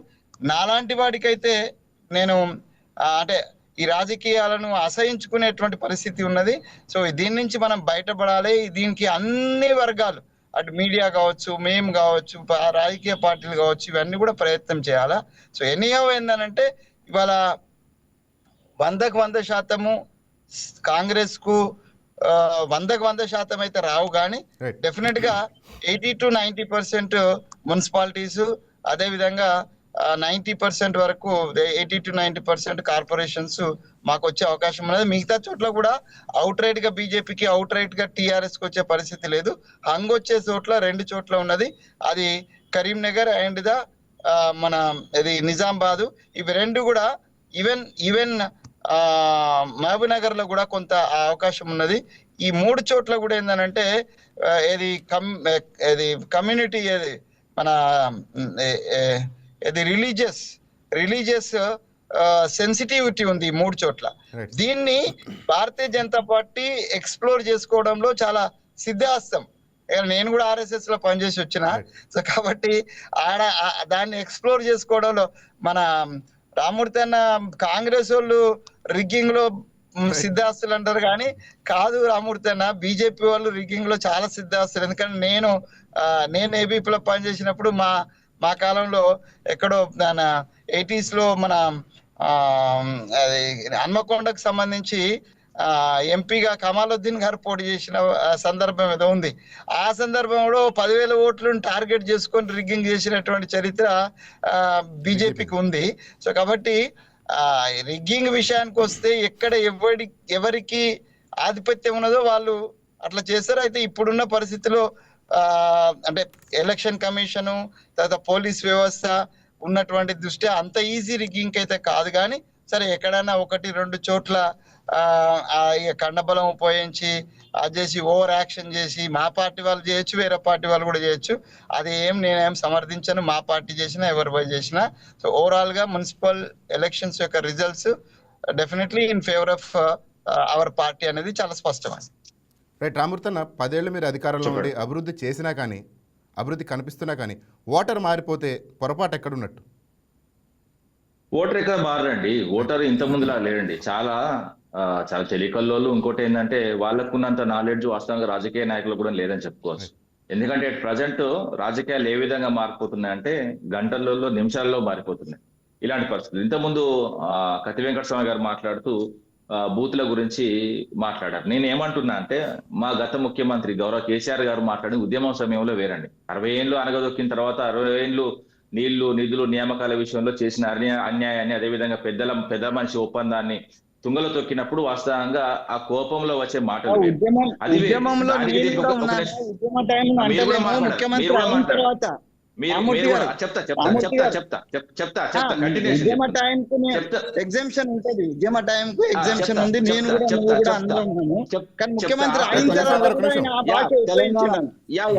చెప్తున్నా. తెలంగాణ ఏర్పాటు అయిన తర్వాత ముఖ్యమంత్రిగా ఉన్న తర్వాత గౌరవ కేసీఆర్ గారి హావభావాలు గాని, ఆయన మాట తీరు గాని 99% చేంజ్ ఉన్నదన్నది కూడా అందరూ ఒప్పుకోవాల్సింది. ఎందుకంటే నిన్న వాస్తవంగా ప్రెస్ మీట్ నిర్వహిస్తూ ముఖ్యమంత్రి రేవంత్ రెడ్డి రాహుల్ అని మాట్లాడుతున్నాడు. రాహుల్ అనే వ్యక్తి ఎంత ఏజోడు, కేసీఆర్ సమకాలికుడు, కేసీఆర్ దోస్తు. వాళ్ళు ఉద్యమంలో కొన్ని విషయాలు పంచుకున్నారు కాబట్టి ఆయన ఏకవచనంతో పిలుస్తాడు. ఆయన కూడా వాళ్ళిద్దరు కలిసి భోజనం చేస్తారు, కలిసి కూర్చుంటారు, కలిసి గంటలు చర్చిస్తారు. ఒక ఏజ్ తెలియదు, ఒక వయస్సు తెలియదు, ఒక మర్యాద తెలియదు. రాహుల్ అని మాట్లాడుతున్నాడు. ఏందండి తేడా ఉంటదండి. ఇప్పుడు ఒక ముఖ్యమంత్రి స్థానంలో ఉన్న తర్వాత ఏ విధంగా మాట్లాడాలన్నది గౌరవ కేసీఆర్ గారు చూసి నేర్చుకోవాలి. అక్కడక్కడ మందలింపులు ఉంటాయి. కేసీఆర్ గారు మందలింపులే, తిట్లు కాదండి. మీరు చూసుకోండి. కూర్చోవా బాబు కూర్చో, ఏందా ఈ లొల్లి, గిట్లుంటాయి ముఖ్యమంత్రి అయిన తర్వాత. ఆ ముఖ్యమంత్రి అయిన తర్వాత మాట తీరును మార్చుకోవాలన్నది వాస్తవంగా రేవంత్ రెడ్డి చెప్తున్నా. మాకేం నష్టం లేదండి, వాళ్ళకే నష్టం. ఇప్పుడు ఏ విధంగా నష్టపోతారు అన్నది ఈ రిజల్టే బెస్ట్ ఎగ్జాంపుల్ వస్తుంది. 13వ తారీఖు చూస్తారు. 13వ తారీఖు రిజల్ట్ వాస్తవంగా చెప్పాలంటే ఈయన తిట్లపురంతో కిందికి పడిపోతున్నది కాంగ్రెస్ పార్టీ. మళ్ళోసారి ఓటు వేయరండి. ఎందుకంటే తిట్లతోని ఎప్పుడు కూడా పని నడవదు. నువ్వు పని చేయి. ఇప్పుడు గ్రామాలకి ఏం చేసినావు అన్న చూసిన తర్వాత మన గ్రామాలు తీర్పిచ్చినాయి. అదే విధంగా ఇప్పుడు నగరాలకి ఏం చేసినావు అన్న తర్వాత నగరాలు తీర్పిస్తున్నాయి. ఇప్పుడు రేపు కూడా అంతే అండి. అసెంబ్లీ ఎన్నికలు కూడా అంతే. ఎప్పుడో జరిగిన విషయాలను ఇప్పుడు మాట్లాడితే కరెక్ట్ కాదండి. ఇప్పుడైనా వాస్తవంగా మాట్లాడుకుంటే ఒక హుందాతనంగా ముఖ్యమంత్రి స్థానంలో ఉన్న వ్యక్తి హుందాతనంగా వివరించాలి. ఇష్టం వచ్చినట్టు అమ్మాని మాట్లాడిన పరిస్థితి కూడా. ఎందుకంటే సభ్య సమాజం తలదించుకున్నదండి. అమ్మాయి ఏందండి, నీ అమ్మాని తిరిగి అనొచ్చండి. కానీ మాకు సభ్యత ఉన్నది. ఎందుకంటే ఒకప్పుడు రాజకీయాలు తెలంగాణలో ఏ విధంగా ఉంటే ఇలాంటి మాటలు అంటే ఇప్పుడు వాస్తవంగా 10 ఏళ్ళ పరిపాలన చూసినాం. 10 ఏళ్లలో నాయకుడు అదుపు తప్పి అరే నీ అబ్బాయిని మాట్లాడిండా, నీ అబ్బాయిని మాట్లాడినప్పుడు తిరిగి వాస్తవంగా నీ అబ్బాయితో చూస్తారు కదా తెలంగాణ ప్రజలు. ఎవరిని కూడా తిట్టొద్దు, ఎవరిని కూడా అరే అంటాడు, తురే అంటాడు, ఇష్టం వచ్చినట్టు మాట్లాడతాడు, లాగులో తొండలు కొడతాడు. తొండలు ఎక్కడే చొప్పించుకోమానండి తొండల్ని. ఇంకోటి ఏంటంటే పేగులు మెడలు వేసుకోమాను. ఓల్డ్ సీట్ లో బొచ్చడు మేకలంగా వస్తారు రోజు. ఆ మేక మొత్తం నేను మాట్లాడతా. ఓల్డ్ సీట్ లో మా మిత్రులు చాలా మంది ఉన్నారు. ఆ పేగులు మొత్తం మెడలేస్తే తిరగమానండి. ఇప్పుడు దాంతో రాదండి. ఓట్లు పేగులు మెడలు వేసుకుంటే, పండబెట్టి తొక్కుతా అంటే, లేకపోతే గుడ్లు వీకి గోటీలు ఆడుకుంటా అంటే రావు ఓట్లు. నువ్వు ప్రజలకి ఏం చేస్తున్నావు గది చెప్పిన ఆయన. 24 నెలలుగా నువ్వు చేస్తున్నది ఏంటిది? అటు ఆర్టీసీని బుడ్డ ముంచినావు. ఆర్టీసీ రోజు 10 కోట్లు కట్టాలి, అది మొత్తం మునిగిపోయింది. అదే విధంగా పవర్ డిస్కామ్లకైతే 1000 కోట్లు పెండింగ్ ఉన్నావు. ఈ లెక్కలతో సహా చెప్పంటే చెప్తా. అది కూడా పవర్ డిస్కామ్లు బుడ్డ మునుగుతున్నాయి. నువ్వు చేయబట్టి, నీ కార్యక్రమాలు చేయబట్టి అసలు మొత్తం తెలంగాణ లేవకుండా అవుతున్నది. దాదాపు నువ్వు తీసుకొచ్చిన అప్పు దాదాపు 5 లక్షల కోట్ల దాకా పోతున్నది. వచ్చే ఆదాయం కూడా మంచి ఆదాయం వస్తుంది. ఆదాయాన్ని మింగుతున్నారు, అదే విధంగా తీసుకొచ్చిన అప్పులు మింగుతున్నారు. అంటే గత ప్రభుత్వం అప్పులు చేసినాయి. మేము చేసినాం అప్పులు, మేము చేసిన ప్రాజెక్టులు కట్టినాం, మేము చేసిన మెడికల్ కాలేజీలు కట్టినాం, జిల్లా కోటి మేము చేసినాం. ఏదైతే వాస్తవంగా ఇంటింటికి నల్ల నీళ్ళు తీసుకొచ్చినాం. 45,000 కిలోమీటర్ల భూమి చుట్టుకొలతలో వాస్తవంగా 145,000 కిలోమీటర్లు పైప్ లైన్ వేసినాం. అంటే భూమి చుట్టూ 3 చుట్లు తిప్పి ఏదైతే వాస్తవంగా గౌరవ కేసీఆర్ అంత అద్భుతమైన పనులు చేసిండు. ఇలా ప్రజలకు మేము అప్పు చేసి అదే విధంగా ఆదాయాన్ని సంక్షేమంగా వాస్తవంగా ఆదాయం పెంచి వాస్తవంగా అదే ఆదాయాన్ని సంక్షేమంగా ప్రజలకు పంచిపెట్టిన తప్ప ఎక్కడ కూడా మా ట్రాన్స్పరెంట్ అండి. ప్రతిదీ అకౌంట్లోకి వేసినాం, ఎక్కడ కూడా చేతులు మారలేదు. 9.5 ఏళ్ళలో వాస్తవంగా బీఆర్ఎస్ కార్యకర్తలు ఏం రాలేదని బీఆర్ఎస్ కార్యకర్తలు వాపోతున్నారు. అంటే ప్రజలకు డైరెక్ట్ పోయినాయి. కానీ ఇప్పుడు అట్లా కాదు, కాంగ్రెస్ వస్తే కార్యకర్తలు బాగుపడతారట. అవినీతి విచ్చలవిడిగా నడుస్తున్నది. 30%, 40% ఇలాంటి పరిపాలన వద్దండి ప్రజలకు కావాల్సింది ప్రజలకు డైరెక్ట్ గా అమౌంట్ రావాలి తప్ప కార్యకర్తల త్రూ ఇప్పుడు ఎందుకంటే డబుల్ బెడ్రూమ్ విషయం తీసుకుందాం. ₹1,00,000 ఫస్ట్ అప్పు చేసి ఇచ్చిండు లబ్ధిదారుల అకౌంట్ లోనే, వాస్తవంగా లబ్ధిదారుని చేతి మీదే, లబ్ధిదారి తల మీదే ₹1,00,000 అప్పు చేసి ఇచ్చిళ్ళు. దాని తర్వాత మిగతా ₹4,00,000 వాస్తవంగా చెప్పాలంటే 50,000 కాంగ్రెస్ బ్రోకరేజ్ తీసుకుంటున్నాడు. ఇక 3,50,000 విషయంలో వాస్తవంగా 3 లక్షల నుంచి 4 లక్షలు ఏదైతే ఒక మేస్త్రిని అడుగుతున్న కట్టనీకే ఇక పైసలు ఎక్కడియండి. వాడు ఒకవేళ లబ్ధిదారుడు ఇల్లు కట్టుకోవాలంటే బయట నుంచి 5 లక్షల నుంచి 10 లక్షలు అప్పు చేసి తీసుకొచ్చుకోవాలి, లేకపోతే ఆయన దగ్గర ఉంటే కట్టుకోవాలి. ఆ కట్టుకునేది బయటకి వెళ్ళి అప్పు తీసుకొచ్చినప్పుడు అప్పు ఇచ్చిన పేరు పెట్టుకోవాలి. ఇందిరమ్మ పేరు ఎందుకంటే నాకు అర్థమవుతలేదు. అదే విధంగా ఆయన దగ్గర డబ్బులు ఉంటే ఆయన కొడుకు పేరో ఆయన బిడ్డ పేరో లేకపోతే ఆ ఇంటి పేరే పెట్టుకోవాలి. 5 లక్షలు 10 లక్షలు కట్టుకొని ఇల్లు కట్టుకున్న లబ్ధిదారుని పేరు పెట్టుకోవాలా? మీరు వాస్తవంగా ఇచ్చే ఒక 50,000 బ్రోకర్ పోతాయి, అదే విధంగా అప్పు చేసి ఒక ₹1,00,000 లబ్ధిదారు మీద అప్పు చేస్తారు, అదే విధంగా 4 లక్షలు మేస్త్రికే పోతాయి. మరి గుంపు మేస్త్రి ఇల్లు కట్టుకోవాలా? ఇలాంటి పరిస్థితులు ఏంటంటే ఏ పరిపాలన అయినా కూడా వాస్తవంగా 6 గ్యారంటీలు అన్నప్పుడు ఆ గ్యారంటీల విషయం కూడా పక్కకు పెట్టిల్లండి. ఎంత ఇవ్వాలండి ఒక్కొక్క వాస్తవంగా తల మీద వాస్తవంగా చెప్పుకుంటే పెద్ద లెక్క ఉన్నదండి. నేను చెప్తా క్లియర్ గా, మహిళకు ఏదైతే 2,500 ఇస్తాన్నారండి, ఒక్కొక్క మహిళకు 60,000 ఇవ్వాలి ఇప్పటికి. అదే విధంగా వృద్ధులకు పెన్షన్ 4,000 అన్నారు, ₹96,000 ఒక్కొక్క వృద్ధురాలకి బాకీ పడ్డారు. అదే విధంగా రైతు భరోసా 80,000 ఇవ్వాలి ఒక్కొక్క రైతుకు. అదే విధంగా రుణమాఫీ 2 లక్షలు అన్నారు, వాస్తవంగా అది కంప్లీట్ కాలేదన్నది కూడా మా ప్రతి ఊర్లో తెలుసు. అదే విధంగా నిరుద్యోగులకు 2 లక్షల ఉద్యోగాలు అన్నారండి. 2 లక్షల ఉద్యోగాలు కాదు, 2 ఉద్యోగాలు వచ్చింది. ఒక బల్మూరు వెంకటకు వచ్చింది, ఒక రియాజ్ అంటానికి వచ్చింది, వాళ్ళు చేసిన కృత్రిమ ఉద్యమం వల్ల. అదే విధంగా నిరుద్యోగ వృత్తి 96,000 బాకీ ఉన్నారు ఒక్కొక్కరికి. అదే విధంగా వికలాంగుల పెన్షన్ ₹1,44,000 ఒక్కొక్క వికలాంగునికి పెండింగ్ ఉన్నారు. షాదీ ముబారక్ ఇక తులం బంగారం కాదు, ఈతమంత బంగారం ఇచ్చే పరిస్థితి కూడా లేదు. అదే విధంగా ఇంకోటి ఏంటంటే బిడ్డ పుట్టి 1 ఇయర్ తర్వాత వస్తున్నాయి, కొంతమంది సంకల బిడ్డలు వేసుకొని చెక్కులు తీసుకుంటే కూడా చూశారు. అదే విధంగా విద్యార్థులకు స్కూటీలు అన్నారు, స్కూటీలో లేదు, అసలు ఏమి లేదు. అదే విధంగా విద్యా భరోసా కార్డు 5 లక్షల విద్యా భరోసా కార్డు ఎడబైంది. అదే విధంగా వరికి బోనస్ వాస్తవంగా పెద్ద బోగస్, ఈ రోజు ఎంత పెండింగ్ ఉన్నదో కూడా చెప్తా. అదే విధంగా ఆటో కార్మికులకు వాస్తవంగా 24,000 ఇవ్వాలి ఒక్కొక్క ఆటో డ్రైవర్ కు. అదే విధంగా రైతు కూలీలకు వాళ్ళకు కూడా 24,000 ఇవ్వాలి. అదే విధంగా ఫీజు రియంబర్స్మెంట్ 8,000 కోట్లు పెండింగ్ ఉన్నదండి. అదే విధంగా విద్యా జ్యోతి కింద ఎస్టీలకు 10 పాస్ అయితే 10,000, ఇంటర్ పాస్ అయితే 15,000, డిగ్రీ పాస్ అయితే 25,000, పీజీ పాస్ అయితే 1,00,000. అదే విధంగా పిహెచ్డి ఎంపీలు చేస్తే 5 లక్షలు ఇస్తానని ఒక్కలకన్నా ఇచ్చిల్లండి. మరి ఇవన్నీ అబద్ధాలు ఎందుకండి? చేసినామంటే ఏం చేసినా 5 గ్యారెంటీలు, ఇవన్నీ గ్యారెంటీలే మీరు ఇచ్చినాయి. అదే విధంగా అంబేద్కర్ అభయాస్తం కింద 10 లక్షలు ఇస్తే వీళ్ళు దళిత బంధు వీళ్ళు 12 ఇస్తున్నారు. ఏమైంది? ఇవన్నీ అబద్ధాలతోని ఎప్పుడు కూడా ముందుకు నడవదండి. ఇవన్నీ తెలుసుకున్నారు నిజాలు. ఎందుకంటే అప్పుడంటే ఎన్నికల కోసం చెప్పిళ్ళు, అయితే వాస్తవంగా ఇంత ముందు బీజేపీ ప్రభుత్వం 15 లక్షలు వేస్తా అంటే జూమ్లా అన్నది అది కూడా తేలిపోయింది. ఇది కూడా జూమ్లానే. ఇప్పుడు ఏదైతే ఈయన పార్టీ ఆర్ఎస్ఎస్ నుంచి వచ్చేట్టు కదా, ఆర్ఎస్ఎస్ ఇప్పుడు ఉన్నది కదా బీజేపీ, వాళ్ళు రెండు ఒకటే కదా. వాళ్ళు కూడా ఓట్ల కోసం అబద్ధాలు చెప్పారు, నేను కూడా ఓట్ల కోసం అబద్ధాలు చెప్తాను. ఆయనే అన్నాడు కానీ ఓట్ల కోసం ఎన్ని అబద్ధాలు చెప్తా, ప్రజలు మోసపోతున్న రోజులు మోసపుస్తులు నాలాంటి వాళ్ళు ఉంటారని క్లియర్ గా చెప్పిండు గతంలో కూడా, ప్రెస్ లో కూడా. ఇప్పుడు ప్రజలు మేలుకోవాలి, ప్రజలు అబద్ధాలు ఆడే నాయకులను తరిమి కొట్టాలి. ఇప్పుడు చాలా ఉన్నాయి అంశాలు. ఇప్పుడు అంతెందుకండి, ఇప్పుడు పార్టీ ఫిరాయింపుల గురించి కూడా మనం మాట్లాడుకుందాం. పార్టీ ఫిరాయింపులకు వ్యతిరేకమని మేము చెప్పినామా అండి? ఇప్పుడు మా ప్రభుత్వాన్ని 2014లో వచ్చిన తర్వాత 2015లో పడగొట్టి చూసినప్పుడు కాపాడుకోనికి ఏదో టీడీపీని వాస్తవంగా యాంటీ డిఫెక్షన్ లాకు అనుగుణంగా మార్చుకున్నాం. దాని తర్వాత 2019లో వచ్చిన రిజల్ట్స్ లో 88 సీట్లు వచ్చిన తర్వాత అక్కడ ఉండి ఏం చేస్తామని వచ్చి మా దాంట్లో చేరి మీ గులాబీ కండువా కప్పుకున్న మంది బాజాప్తుగా చెప్పిళ్ళండి. కానీ ఇప్పుడున్న నాయకులు 10 మంది వాస్తవంగా చెప్పాలంటే దేనికి పనికిరారండి వీళ్ళు. ఈ 10 మంది కూడా వాస్తవంగా ఎందుకు కాపాడుకుంది కాంగ్రెస్ పార్టీ? రాళ్లతో కొడతాన్నారు కదా, కొట్టాలి కదా, కాల్చి చంపాలి కదా. ఇప్పుడు మాట ఇచ్చినప్పుడు మాట నిలబడాలి. రాహుల్ గాంధీ వాస్తవంగా చేతిలో రాజ్యాంగం పట్టుకొని చెప్పిండండి. ఇప్పుడు ఏఐసిసి ఒక నిర్ణయం, టీపీసీ ఒక నిర్ణయం ఉండదు కదా అండి. ఏఐసిసి ఎట్లా చెప్తే టీపీసీ అట్లా వినాలి. వినట్లేదు ఇక్కడ లేదు, ప్రజాస్వామ్యం లేదు. అదే విధంగా రాజ్యాంగాన్ని రోజు దంపుతున్నారు. వాస్తవంగా చెప్పాలంటే యాంటీ డిఫెక్షన్ లా 1985లో తీసుకొచ్చిన రాజీవ్ గాంధీ తీసుకొచ్చిన అయితే యాంటీ డిఫెక్షన్ లా చంపుతున్నారు, రాజీవ్ గాంధీని రోజు చంపుతున్నారు. ఇప్పుడు ప్రతిసారి అయితే 10 మందిని కాపాడుకోలేని సందర్భంలో వాస్తవంగా రాహుల్ గాంధీ అదే విధంగా ఇక్కడ రేవంత్ రెడ్డి ఇద్దరు కలిసి చనిపోయిన రాజీవ్ గాంధీని లేపి మరి చంపుతున్నారండి. ఇలాంటి పరిస్థితి. Right sir. వెంకటస్వామి గారు, రామ్మూర్తి గారు చెప్పినట్టు మీ హామీలు ఇంకా పూర్తి కాలేదని గ్రౌండ్ లెవెల్లో విమర్శలు ఉన్నాయి.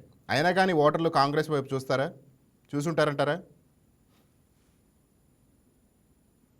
సార్ ఫోన్ అన్మ్యూట్ చేయరా? హామీలు అనేటువంటిది ఒక అంటే హామీలు సంపూర్ణంగా 2 నెలలనే అన్ని పూర్తయితాయని నేను అనలేను, రైట్. అన్ని పూర్తయినాయని కూడా నేను అంటలేను. వాళ్ళు చెప్పినట్టు నేను 100 చెప్పలేను. రోజుల్లో కంప్లీట్ చేస్తాను నేను అనలేదు. కంప్లీట్ చేయనండి. ఇప్పుడు మీరు ఆరోపణల మీద ఆరోపణలు చేస్తుంటే నేను ఏమనలేదు, రైట్. మీరు కూడా వినండి. కేసీఆర్ ఈ రాష్ట్రానికి చాలా హామీలు ఇచ్చినాడు, ఉద్యమ నేతగా ఇచ్చినాడు, ముఖ్యమంత్రి అయ్యే ముందు కూడా ఇచ్చినాడు. అదిగా చిట్టా తీస్తే దళిత ముఖ్యమంత్రి నుంచి మొదలుకొని ఇక ఇది దళితులకు 3 ఎకరాల పొలం దాకా భూమి దాకా ఒక పెద్ద చిట్టా ఉంది. ఇక పైప్ లైన్లు వేస్తే ఎక్కడ కూడా పగిలిపోయిన పైపులే ఉన్నాయి, కానీ ఇప్పుడైతే ఆ మిషన్ భగీరథకు సంబంధించి కమిషన్ భగీరథ అని చాలా తీసుకోండి. మీరు విద్యులు మంచి మేధావి, ఈ రోజు కరెక్ట్ కాదండి. మాట్లాడండి. వాళ్ళ దివంగత రాసుకుంటా. మన నాయి నరసింహారెడ్డి గారే అనేక సార్లు ఆ మాట ఉచ్చరించినటువంటి పరిస్థితి ఉంది.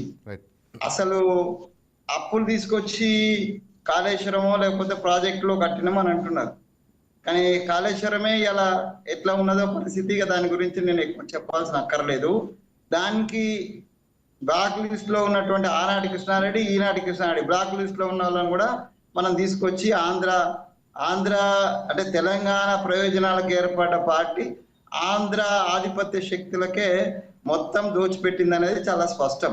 సో కాబట్టి నేను ఆ విమర్శకు ఊరికే పోయి ప్రతిసారి మళ్ళీ కేసీఆర్ని అనుకుంటా, ప్రతిసారిని కేసీఆర్ ఎట్లా చేసిండు అట్లా చేసిండు అనుకుంటా కూర్చోవలసినటువంటి అవసరం లేదు. అట్లాగే రామ్మూర్తి గారు చెప్పినట్టుగా కేవలము ఇది రేవంత్ రెడ్డి తిట్ల పురాణం తోటి మేము అధికారంకు రాలేదు. 10 ఏళ్ళు మా కార్యకర్తలు మేము కలబడి నిలబడి కొట్లాడినాం. మేము ప్రతిపక్షంగా ప్రతి చోట కొట్లాడినాము, ఇబ్బంది పడ్డాము. ఆ ఇబ్బందులను గుర్తించినటువంటి ప్రజలు, లేకపోతే కేసీఆర్ గారి ప్రభుత్వము చేసినటువంటి ఆశాభంగము, ఈ అన్నిటిని దృష్టిలో పెట్టుకొని వాళ్ళ అహంకారము, వాళ్ళ అరాచకము, వాళ్ళ రాజ్యాంగ వ్యవస్థల యొక్క దుర్వినియోగము, ఇట్లాంటి అన్నిటిని దృష్టిలో పెట్టుకొని ప్రజలే ప్రతిపక్షంగా మారి మాకు అధికారం కట్టబెట్టింది. కానీ ఒక రేవంత్ రెడ్డి తోటో ఒక రాహుల్ గాంధీ తోటో కూడా, నేను రాహుల్ గాంధీ పేరు కూడా తీసుకోదలుచుకున్నా, నాకేం అభ్యంతరం లేదు. కేవలం రాహుల్ గాంధీయో లేకపోతే రేవంత్ రెడ్డి ఒక్కరి కారణంగా మేము అధికారంకి రాలే. ఈ తెలంగాణ యావత్ ప్రజలు టిఆర్ఎస్ యొక్క పాలన అహంకార పూరితమైనటువంటి అరాచక పాలనకు వ్యతిరేకంగా కాంగ్రెస్ ను పిలిచి మాకు బంగారు పొలంలో పెట్టి మాకు అధికారం ఇచ్చిందండి. ఇది ఏ ఒక్క వ్యక్తి కాదు, రేవంత్ రెడ్డితో సహా ఏ ఒక్క వ్యక్తి యొక్క శ్రమ కాదు. ఇది ప్రజలు, కార్యకర్తలు, గ్రాస్ రూట్ లో ఉన్నటువంటి కార్యకర్తలు, అది టిఆర్ఎస్ కైనా మాకైనా వాళ్ళతోటే గెలుపు వచ్చింది. సో కాబట్టి ఇలా భారతీయ జనతా పార్టీకి ఏమన్నా వస్తుందంటే వాళ్ళ కార్యకర్తలే, కానీ నాయకులు ఇటువంటి అటువంటి షర్ట్ కూడా అది ఇస్త్రీ షర్టు నడకుండా తిరిగే లీడర్లతోటి అధికారం రాదు. గ్రాస్ రూట్ లో ఉన్నటువంటి కార్యకర్తతోటే ఎవరైనా అధికారంకి వస్తారు. ఇవాళ కూడా గ్రాస్ రూట్ లో మొన్న జరిగిన లోకల్ బాడీస్ లో అయితే మనకు ఇది సర్పంచ్ లో మనకు వితౌట్ ఎనీ సింబల్, బట్ ఇవాళ సింబల్ తోటి పోతున్నాం. మేము కాంగ్రెస్ సింబల్ తో పోతున్నాను, వాళ్ళు కార్ సింబల్ తో, మేము హస్తం సింబల్ తో, బీజేపీ వాళ్ళ కమలం సింబల్ తో వస్తుంది. సో సింబల్ తో పార్టీ గుర్తుగా పార్టీ ఐడెంటిటీతో వస్తున్నాం. కాబట్టి ఇవాళ వచ్చేటువంటి రిజల్ట్ రేపే వస్తున్నాయి. రిజల్ట్స్ రేపు సాయంత్రానికల్లా మనకు తేటతెల్లం అవుతుంది. సో కాబట్టి 100% మేము అందరికన్నా అందుకోలేనంత ముందులో ఉంటాం అనేది చాలా స్పష్టం. మమ్మలను బీజేపీ అయితే లెక్కలోకి లేదు. టిఆర్ఎస్ ఏమన్నా అందుకుంటే వాళ్ళు 10 ఏళ్ళు కన్స్టిట్యూయస్ గా అధికారంలో ఉన్నారు కాబట్టి వాళ్ళ యొక్క స్థానిక నాయకత్వం చాలా గట్టిగానే ఉన్నది ఇప్పటికి. కాబట్టి ఆ నాయకత్వం కారణంగా కొంచెం మాతోటి వెనకాల వస్తున్నారు, కానీ వాళ్ళు కూడా ఈ సంఖ్య విషయంలో మమ్మల్ని అందుకోలేనటువంటి పరిస్థితిలో ఉంటారు. 90 పైన మున్సిపాలిటీసు, 5 పైన కార్పొరేషన్స్ మేము విజయం సాధిస్తాము. సరే, రామూర్తి గారు చాలా విషయాలు చెప్పినారు, ఆరోపణలు చేసినారు, తర్వాత కొన్ని చేయలేదు అంటున్నారు. నేను కూడా ఒప్పుకుంటున్నా, ఇప్పటికీ పూర్తిగాని చాలా ఉంటాయి. పూర్తి చేయడానికి మాకు ఇంకా సమయం ఉన్నది. అన్ని కూడా పూర్తి చేసి ప్రజల యొక్క మెప్పును పొందే మేము నెక్స్ట్ ఎలక్షన్ పోతాం తప్పితే, లేకపోతే నెక్స్ట్ ఎలక్షన్ పోతే వాళ్ళకి ఏదైతే తీర్పు ఇచ్చిండ్రో అదే తీర్పు మాకు కూడా ఇస్తారు. వాగ్దాన భంగం చేసినటువంటి ప్రజలేం ఊరుకోరు. అధికారం ఉన్నంతసేపు ఊరుకుంటారు కావచ్చు, కానీ అధికారము మార్పిడి వచ్చేటువంటి సమయానికి పెద్ద పెద్దలోనే తల వంచినటువంటి దేశం ఇది. కాబట్టి ఇలా మోడీనైనా తల వంచుతుంది, రేవంత్ రెడ్డినైనా తల వంచుతుంది, లేకపోతే కేసీఆర్ తల వంచి చూపించింది. సో సమాజమే తల వంచిస్తుంది. సమాజమే మనం చేసేటువంటి వాగ్దాన భంగం కావచ్చు, అకృత్యాలు కావచ్చు ఉంటే డెఫినెట్ గా, అహంకారం ఉంటే కావచ్చు, లేదా అరాచకం ఉంటే కావచ్చు, డెఫినెట్ గా ఈ ప్రజాస్వామ్య దేశంలో లేట్ అవుతుంది కావచ్చు, కానీ డెఫినెట్ గా రిజల్ట్ మాత్రం ప్రజల చేతిలో ఉంటది. ఇవాళ కాకుండా రేపు మంచి చేయని వాళ్ళను అది ఉంటది. నేను మరొక్కసారి రామూర్తి గారు చెప్తున్నా, నేను వ్యక్తిగతంగా కావచ్చు, పార్టీ పరంగా కావచ్చు, భాషను ఎక్కడ సమర్థిస్తలేను అనేది చాలా స్పష్టం. నేను కత్తి వెంకటస్వామి అడిగిన 2 క్వశ్చన్స్ కి నేను సమాధానం చెప్తా. ఎందుకంటే సరే, 2 మాటలు మాట్లాడి, ఒకటి దళిత ముఖ్యమంత్రి, అదే విధంగా దళితులకు భూమి ఇస్తా అన్న విషయం. ముఖ్యంగా ఉద్యమం సమయంలో చెప్తా ఆ లిస్ట్, మీరు ఎన్ని లిస్ట్ అడిగినా అన్ని చెప్తా. ఎందుకంటే మీరు అడిగిన ఈ మేజర్ ప్రశ్నలు కాబట్టి, తెలంగాణ సమాజానికి కూడా తెలవాలి కాబట్టి నేను చెప్పడానికి ప్రయత్నం చేస్తాను. ఎందుకంటే దళిత ముఖ్యమంత్రి అన్నం అనలేదని కాదు, అన్నం. కానీ అయితే 2014లో కానీ 2018లో జరిగిన ఎన్నికలో కానీ వాస్తవంగా గౌరవ కేసీఆర్ గారిని ముఖ్యమంత్రి అభ్యర్థిగా బీఆర్ఎస్ పార్టీ, అప్పుడు టీఆర్ఎస్ పార్టీ ఏంటంటే చెప్పి ఎన్నికలు వెళ్ళినాం. ఎందుకంటే ప్రజలు ఆమోదించిండు. ఎందుకంటే 2014లో తెలంగాణ తీసుకొచ్చిన నాయకుడిని ఖచ్చితంగా నాయకునికి అవకాశం ఇవ్వాలనుకున్నారు. ప్రజలు ఓట్లతోని సమాధానం చెప్పి సీట్లో కూర్చోబెట్టి, దాని తర్వాత మిషన్ భగీరథ ద్వారా నేను నీళ్లు అందించకపోతే ఓట్లు అడుగా అన్నాడు. కాబట్టి ఓట్లు నీళ్లు ఇచ్చి అడిగిండు. కాబట్టి ఆ నీళ్ల ద్వారా వాస్తవంగా కేసీఆర్ గారు ఎన్నుకున్నారు. ఎందుకంటే తెలంగాణ పూర్వం ఏ విధంగా మన ఆడపడుచులు బోరింగ్ల కాడ, బయల కాడ పోయి బిందెలు మోసుకొచ్చే పరిస్థితి నుంచి వాస్తవంగా కృష్ణా గోదావరి నీళ్లను కాళ్ళ దగ్గర తీసుకొచ్చిన అందరికి తెలుసు. ఇది ఏ విధంగా కూడా మనం మాట్లాడలేం. ఇంకోటి ఏంటంటే దళితులకు భూమి ఇస్తాన్న విషయం వాస్తవంగా ఇచ్చామండి. ఎందుకంటే 2014 నుంచి 23 వరకు 17,096 ఎకరాలు పంచినాం. అదే విధంగా చాలా మంది దళితులకు దళిత బంధు ద్వారా 10 లక్షలు ఇవ్వడం జరిగింది. సరే, మొత్తం ఓవరాల్ గా అందరికి చేయలేకపోవచ్చు. ఎందుకంటే దాని ఖజానాన్ని బట్టి, పరిస్థితులను బట్టి గురించి బాగా చెప్తా వినండి. ఎందుకంటే స్వతంత్ర భారతదేశంలో ఇప్పటి వరకు కూడా దళితులను ఓటు బ్యాంక్ లాగా చూసిళ్ళు, దళితులను వెలేసిళ్ళు. ఆ గ్రామాలు కూడా చూసుకోండి. ఎందుకంటే నేను కూడా గ్రామ స్థాయి నుంచి వచ్చిన వ్యక్తినే కాబట్టి ఆ విలేజ్ల విషయాల్లో కానీ, ఆ గ్రామాల విషయాల్లో కానీ వెలేసినట్టుంటాయండి. ఇప్పుడు కూడా చెప్తున్నా, ఈ రోజు కూడా చెప్తున్నా, ఇతర బీసీ ఓసీలు చనిపోతే ఎస్సీలు వచ్చి దాదాపు అంతిమ యాత్ర మొత్తం కంప్లీట్ అయ్యేదాకా ఉండి ఏడ్చిపోతారండి. కానీ అదే విధంగా ఒక దళితుడు చనిపోతే ఇటు ఉన్న బీసీలు ఓసీలు కనీసం కడతారి చూపులకు కూడా నోచుకొని పరిస్థితులు ఇప్పటి వరకు కూడా ఉన్నాయి తెలంగాణ నేల మీద. ఇలాంటి పరిస్థితులు రావద్దని, ఆత్మగౌరవంతో బతకాలని, ఒక దళితుడు వాస్తవంగా ఆధారపడి బతుకొద్దని వాస్తవంగా గౌరవ కేసీఆర్ గారు తీసుకొచ్చిన అద్భుతమైన పథకం అండి. ఒకవేళ వ్యాపారం చేసి నష్టపోతే కూడా మేము దానికి ఒక నిధి పెట్టినాం. ఆ నిధి ద్వారా కూడా మళ్ళీ లేపాలనుకున్నాం.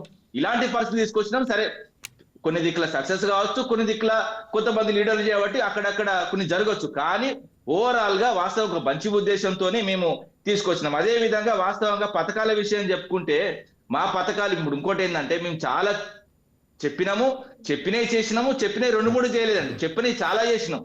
దళిత బంధు కానీ, రైతు బంధు కానీ, రైతు బీమా కానీ, కళ్యాణ లక్ష్మి కానీ, అమ్మ ఒడి కానీ, అదే విధంగా వాస్తవంగా సన్న బియ్యంతో అన్నం పెట్టడం కానీ, సన్న బియ్యం రేషన్ షాప్ లో ఇవ్వడం కానీ మొదలు పెట్టింది మేమండి.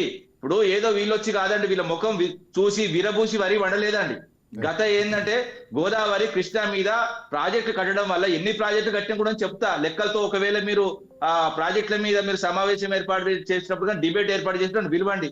ఎందుకంటే తెలంగాణ 2014 ముందు ఏ ప్రాజెక్టులు ఉంటే తెలంగాణలో 2014 తర్వాత 23 వరకు ఎన్ని ప్రాజెక్టులు కట్టుకున్నాం, ఎంత వాటర్ వస్తున్నది, ఎంత వాటర్ ను మేము యూటిలైజ్ చేసినాం, అసలు సాగునీరుగా ఎన్ని ప్రాజెక్టులను తీసుకొచ్చి మేమైతే తెలంగాణ, ఉత్తర తెలంగాణ, దక్షిణ తెలంగాణను ఇప్పుడు పార్లమెంట్ లో కూడా చెప్పారు కదండి, 9-8 లక్షల ఎకరాలకు గత 9.5 నీళ్లు అందించిందని. ఇలాంటి పరిస్థితులు తీసుకొచ్చినాం. అంతే తప్ప ఒక అద్భుతమైన పాలన అండి. ఎన్ని చెప్పినా ఏమి చెప్పినా కూడా అబద్ధాలు నిజాలు కావు, నిజాన్ని మీరు అబద్ధంగా మలచలేరు. ఎన్నిసార్లు చెప్పినా ఏ విధంగా మీరు మసిపూసి మారేడుకాయ చేసి ఏదో అలావుద్దీన్ అద్భుతం దీపం లాగా రాకి చెప్పినా కూడా ప్రజలు చాలా తెలియకల్లో ఈ రోజు అన్ని విషయాలు తెలుసుకుంటున్నారు. ఇప్పుడు నేను అబద్ధం ఆడినా కూడా వాళ్ళు తెలుసుకుంటారు. ఎందుకంటే ఇలాంటి విషయాలు, ఎందుకంటే మేము ఏదైతే మేము గత 9.5 ఏళ్ళలో ఏదైతే మేము పనులు చేసినామో ఆ పనులు చూసుకొనే పనులు చెప్పే వాస్తవంగా ఎన్నికలు పోయినాం. గత ఏదైతే వాస్తవంగా చెప్పాలంటే మున్సిపాలిటీ ఎన్నికలు, ఇప్పుడు ఎందుకంటే గ్రామ పంచాయతీ ఎన్నికలు కానీ మున్సిపాలిటీ ఎన్నికలకు పోయినాం. ఆ విధంగా మాకు రిజల్ట్ వస్తున్నది. రేపు వాస్తవంగా 13వ తారీఖు వచ్చే రిజల్ట్ కూడా మమ్మల్ని చూసి మా అభివృద్ధిని చూసి అదే విధంగా గౌరవ కేసీఆర్ గారు చూసిన వాస్తవంగా చేసిన పనులను చూసి ఓట్లేసేది తప్ప ఇంకా మిగతా ఏది లేదు. రైట్. వెంకటస్వామి గారు ఏమంటారు? ఎవరి విశ్వాసం వాళ్ళది. విశ్వాసాన్ని నేనేం క్వశ్చన్ చేయను. బట్ ఏందనంటే 10 ఏళ్ల పాలనకు సంబంధించి ప్రజల తీర్పును మనం చూసినాం. ఇక పదే ప్రజల తీర్పును తప్పుపడితే ఇక వాళ్ళ విజ్ఞతకి నేను వదిలేస్తున్నాను. సో ఇవాళ మేము చేస్తున్నటువంటి పనుల్లో డెఫినెట్ గా మేమేమైతే వాగ్దానాలు ఇచ్చినో ఒక్కొక్కటిగా మేము పూర్తి చేసుకుంటూ వస్తున్నాం. దానికి సంబంధించినటువంటి ప్రజలలో పూర్తి అవగాహన ఉన్నది. పూర్తి అవగాహన లేకుండా లేరు. అటు గ్రామీణ ప్రజలైనా ఇటు నగరాల ప్రజలైనటువంటి అవగాహనతోటే ఉన్నారు. కాబట్టి వాళ్ళు ఓట్లేసే తీరు రేపు రిజల్ట్ 13 అంటున్నారు. రేపే అన్న 13 ఇవాళ 12, రేపే ఒక్కరోజే 24 గంటలు మనకు సమయం ఉన్నది. 24 గంటల్లో రిజల్ట్స్ చూసిన తర్వాతనే మనం మాట్లాడతాం. ఎందుకంటే ఒక వ్యక్తి యొక్క లేకపోతే ఒక పార్టీ యొక్క విశ్వాసాన్ని పుట్టిగా కౌంటర్ చేయడం వల్ల వచ్చేటువంటి ఉపయోగం ఉండదు. ఎందుకంటే చాలా దగ్గరలో రిజల్ట్స్ ఉన్నాయి. దీంతో పెద్ద చర్చ నేను చేయదలుచుకోలేదు దాని సంఖ్య మీద. డెఫినెట్ గా నా విశ్వాసం నాకున్నది 90 పైన అని, రామూర్తి గారి విశ్వాసం వారికి ఉన్నది 60 సీట్లు మాకు వస్తాయని. వారికి 60 వచ్చినప్పుడు మాకు ఆ లెక్కన తగ్గుతాయి, మాకు 90 వచ్చినప్పుడు వాళ్ళకి ఆ లెక్కన వాళ్ళకి తగ్గుతాయి. సో అది let us wait for the results and no more discussion on the results. దాని మీద ఎంత పెద్దగా మనం చర్చ చేసేది ఏం లేదు. ఎందుకంటే అయిపోయింది, ఎలక్షన్ అయిపోయింది, ఓట్లు వేసినారు. సో రిజల్ట్స్ రావాల్సి ఉన్నాయి. కాబట్టి దానికి మమ్మల్ని చూసేసినారా, లేకపోతే మా పాలన చూసేసినారా, లేకపోతే ఇంకేదైనా చూసేసినారా అనేది రేపు తెలుస్తుందండి. దాని గురించి నేను ఎక్కువ మాట్లాడదలుచుకోలేదు. కాకపోతే మా మీద చేసినటువంటి ఆరోపణలు, ఇప్పుడు ఆర్టీసీ నష్టాల్లో ఉంది లేకపోతే ఇంకోటి నష్టాల్లో ఉంది అని అంటే దానికి సంబంధించినటువంటి గత ప్రభుత్వంలో ఉన్నప్పటి నుంచి కూడా నష్టాలు ఉన్నటువంటి సందర్భం ఉన్నది. ఆర్టీసీ కార్మికుల గురించి, ఆర్టీసీ కార్మికులను 50 మంది పైన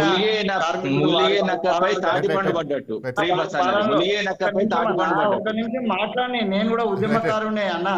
ఆర్టీసీకి సంబంధించిన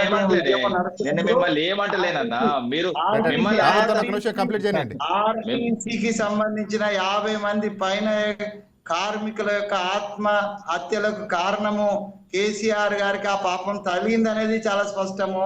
వాళ్ళని ఎంత ఇబ్బంది పెట్టిండ్రో, అరిగోస పెట్టిండ్రో, ఏం చేసిండ్రో ఆర్టీసీని బాగా చేసిన అని మాట్లాడితే ఎట్లానా? సరే, మీ విశ్వాసం మీద మీరు చెప్పేది వచ్చి నేను చెప్పేది కూడా వినండి. ఇది డిస్కంలో కావచ్చు, అక్కడ ఆర్టీసీ కావచ్చు, గత ప్రభుత్వం చేసినటువంటి ఆగడాలు ఆ రెండిట్లలో మనం చూసినాం. సో ఇప్పుడు కూడా మేము మా ఉప ముఖ్యమంత్రిగా ఉన్నటువంటి బట్టి విక్రమార్క గారు స్వయంగా విద్యుత్ శాఖలో మంత్రిగా ఉన్నారు. ఆయన డెఫినెట్ గా ఆ ఉన్నటువంటి ఇబ్బందులను కూడా దృష్టిలో పెట్టుకొని దాన్ని ఎస్టాబ్లిష్ చేసుకోవాలి. ఒక పక్క నుంచి రాష్ట్రాల యొక్క అధికారాలను గుంజేసుకోవడానికి కేంద్ర ప్రభుత్వం ప్రయత్నం చేస్తుంది. ఇవాళ విద్యుత్ సంబంధించినటువంటి చిన్న గ్యాప్ వెంకటస్వామి గారు, ఫ్రీ పవర్ 24,690 కోట్లు పెండింగ్ ఉందండి. ఇది గత ప్రభుత్వంది కాదు, ఓన్లీ ఫ్రీ పవర్ సంబంధించి 24,690 కోట్లు అయితే పెండింగ్ ఉంది. అదే విధంగా ఆర్టీసీకి ఏదైతే వాస్తవంగా 5,000 నుంచి 6,000 కోట్లు పెండింగ్ ఉన్నది.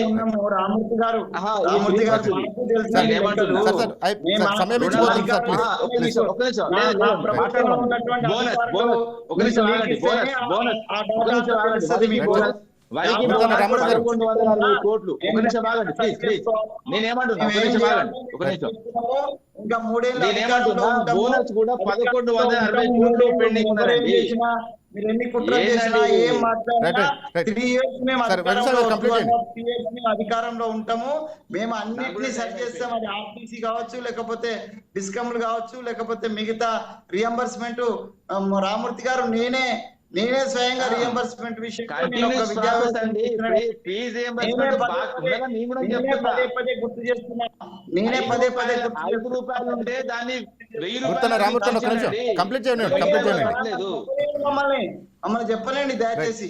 సో ఇప్పుడు నేను స్వయంగా అది ఈ మన ఈ రిటైర్మెంట్ అయినటువంటి ఉద్యోగస్తుల విషయంలో కావచ్చు, లేకపోతే కాలేజీల రియంబర్స్మెంట్ విషయంలో నేను స్వయంగా పార్టీలో ఉన్నప్పటికీ నేను స్వయంగా దాన్ని పరిశీలి చేసి పదే గుర్తు చేస్తున్నాం. అది అవసరమని తప్పనిసరిగా మనం చేయాల్సిన బాధ్యతని, ఇమ్మీడియట్ గా చేయాల్సిన బాధ్యతని మేము చెప్తున్నాము.